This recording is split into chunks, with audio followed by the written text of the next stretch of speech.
ಆತ್ಮೀಯ H 16 news ಅರ್ಥಾತ್ ಹೇ ಸೀತಾರಾಮ್ಗೆ ಸ್ವಾಗತ. ನಾನು ನಿಮ್ಮವ MI ಅಥವಾ ಮಲ್ಲಪ್ಪ ಜೋತಾವರ್.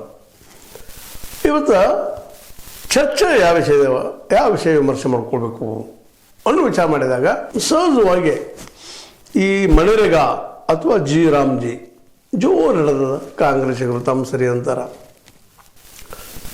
BJPಗರು ತಮ್ಮ ಸರಿ ಅಂತಾರ. ಇವರಿಬ್ಬರು ವಿಚಾರಗಳನ್ನ ಸಹಜ ನೋಡಿದಾಗ ನಾವು ಒಂದು ಅಡ್ವರ್ಟೈಸನ್ನು ನೋಡಿದ್ವಿ. ಎಲ್ಲ ಪತ್ರಿಕೆಗಳು ಹೆಚ್ಚು ಬಂದದ್ದು ಗಾಂಧೀಜಿಯವರು ಮತ್ತು ಸಂಘ ಪರಿವಾರದವರು ಮಧ್ಯದಲ್ಲಿ.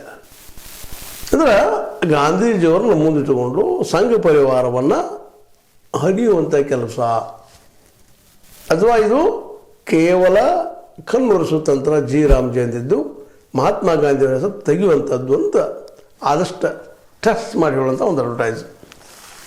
ಹೀಗಾಗಿ ಈ ಅಡ್ವರ್ಟೈಸ್ ನೋಡಿದಾಗ ಸಹಜ ಅನ್ನಿಸ್ತದೆ.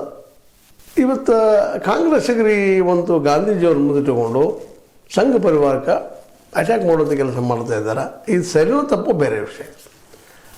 ಯಾಕಂತಂದ್ರೆ ಈಗಾಗಲೇ ಕಾಂಗ್ರೆಸ್ಸಿಗರು ನಿಜವಾಗಿಯೂ ತಾವು ಅಧಿಕಾರ ತೆಗೆದುಕೊಂಡಾಗ ಅಂದ್ರೆ ನೆಹರೂಜಿಯವರಾಗಿರ್ಬೋದು, ನಂತರದಲ್ಲೇ ಇಂದಿರಾ ಗಾಂಧಿಯವರಾಗಿರ್ಬೋದು, ಅದನಂತರ ರಾಜೀವ್ ಗಾಂಧಿ, ಇವತ್ತು ಸಹಿತ ನಮ್ಮ ರಾಹುಲ್ ಗಾಂಧಿಯವರಾಗಿರ್ಬೋದು. ರಾಜೀವ್ ಗಾಂಧಿಯವ್ರ ಕಾಲದಲ್ಲಿ ಒಂದಿಷ್ಟೇನೋ ಒಂದು ಒಳ್ಳೆ ಕೆಲಸ ಆಯಿತು. ಗ್ರಾಮ ರಾಜ್ಯದ ಬಗ್ಗೆ ಒಂದಿಷ್ಟೇನೋ ಕಾನೂನುಗಳನ್ನು ತಂದರು.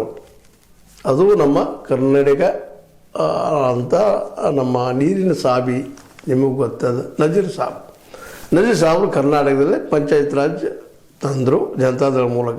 ಅದು ಲಾಯಕ್ಕಾಗಿ ಎಲ್ಲಕ್ಕೆ ಇಂಟ್ರೂಸ್ ಮಾಡುವಂಥದ್ದು ಮತ್ತು ಅದು ಅನಿವಾರ್ಯನೂ ಆಯಿತು. ನಿಧಾನಕ್ಕೆ ಜನ ಅಂತ ಆಕರ್ಷಿತರಾಗಲಿ ತಕ್ಷಣ ಕಾಂಗ್ರೆಸ್ ಆ ಸಂದರ್ಭದಲ್ಲಿ ತಂದರು. ಆದರೆ ಇವತ್ತದು ಏನಾಗ್ಯದಪ್ಪ ಅಂತಂದ್ರೆ ಗ್ರಾಮ ಪಂಚಾಯತಿಗಳು, ತಾಲೂಕು ಪಂಚಾಯತಿಗಳು, ಜಿಲ್ಲಾ ಪಂಚಾಯತಿಗಳು ಇವೆಲ್ಲವೂ ಹೆಚ್ಚು ಕಡಿಮೆ ಸೆಂಟ್ರಲೈಸ್ ಇದ್ದಂಗೆ ಇದ್ದಾವ್ರಿ. ಆಯ್ಕೆ ಆಗ್ತದೆ, ಚುನಾವಣೆ ನಡೀತದೆ, ಎಲ್ಲ ನಡೀತದೆ. ಚುನಾವಣೆಯಲ್ಲೂ ಭ್ರಷ್ಟಾಚಾರ ನಡೀತದೆ, ಕೊಡುತೊಳೆ ವ್ಯವಹಾರ ನಡೀತಾವ, ದುಡ್ಡಿನ ವ್ಯವಹಾರಗಳು ನಡೀತಾವ. ಇವತ್ತು ಗ್ರಾಮ ಪಂಚಾಯತಿ ಸಹಿತ ಇವತ್ತು ಭ್ರಷ್ಟಾಚಾರದ ಗುರುಗಳಾಗಿದ್ದಾವೆ. ತಾಲೂಕು ಪಂಚಾಯತಿ ಆಯಿತು, ಜಿಲ್ಲಾ ಪಂಚಾಯತಿ ಆಯಿತು, ಅದರ ಅವುಗಳೆಲ್ಲ ಇವೆಲ್ಲ. ಯಾಕೆ ಮೊದಲು ಹೇಳ್ತಾ ಇದ್ದೀನಿ ಅಂದ್ರೆ ನಿಜವಾಗಿಯೂ ಗಾಂಧೀಜಿಯವರು ಬಯಸಿದಂತಹ ಗ್ರಾಮ ಸ್ವರಾಜ್ಯ ಅದಾಗಿರಲಿಲ್ಲ. ನಜೀರ್ ಸಾಬ್ರು ಮಾಡಿದ